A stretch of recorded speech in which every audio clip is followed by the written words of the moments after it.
Hi అండి. Welcome to my channel. అయితే AP ఉద్యోగ పెన్షన్లకు సంబంధించి పవన్ కళ్యాణ్ ముఖ్య ప్రకటన అయితే చేశారండి. పూర్తి విషయాలన్నీ కూడా వీడియోలో తెలుసుకుందాం. మీరైతే వీడియోని ఎక్కడ కూడా స్కిప్ చేయకుండా ఎండ్ వరకు అయితే చూసేయండి. వీడియో నచ్చినట్లయితే తప్పకుండా లైక్ చేయండి, షేర్ చేయండి.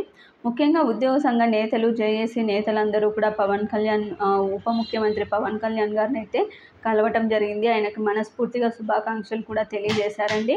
ముఖ్యంగా వారికున్న సమస్యలన్నీ కూడా పవన్ కళ్యాణ్ ముందరైతే చెప్పడం జరిగింది. వారికి 12వ పీఆర్సీకి సంబంధించి ఏదైతే 11వ పీఆర్సీలో అన్యాయం జరిగిందో రివర్స్ పీఆర్సీని ఈ పీఆర్సీలో కవర్ చేయాలని చెప్పి, అదేవిధంగా బకాయిలు చాలా వరకు కూడా పెండింగ్లో ఉన్నాయండి.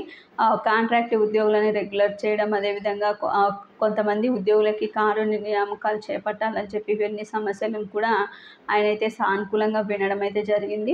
అయితే ఆయన ఒకటే ప్రకటించడం అయితే జరిగిందండి. ఉద్యోగ పెన్షన్ల సమస్యలన్నీ కూడా ఒక్కసారిగా పరిష్కరించలేమని చెప్పి చెప్పడం అయితే జరిగింది. విడతల వారీగా వారి సమస్యలన్నీ కూడా పూర్తి స్థాయిలో క్లియర్ చేస్తామని అయితే చెప్పడం జరిగింది. ఈ నెలలో ఖచ్చితంగా ఐఆర్ ప్రకటన అయితే ఉంటుంది అని కూడా స్పష్టం చేశారండి.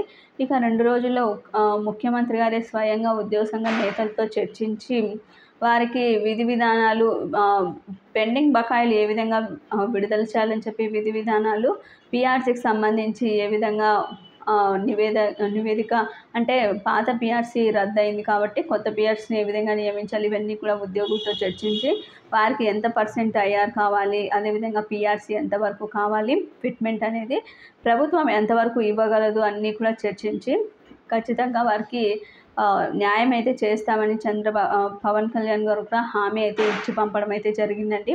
ఇది ఇప్పటి వరకు అయితే మనకున్నటువంటి అప్డేటు. మీకు వీడియో నచ్చినట్లయితే తప్పకుండా లైక్ చేయండి, షేర్ చేయండి. Thank you for watching.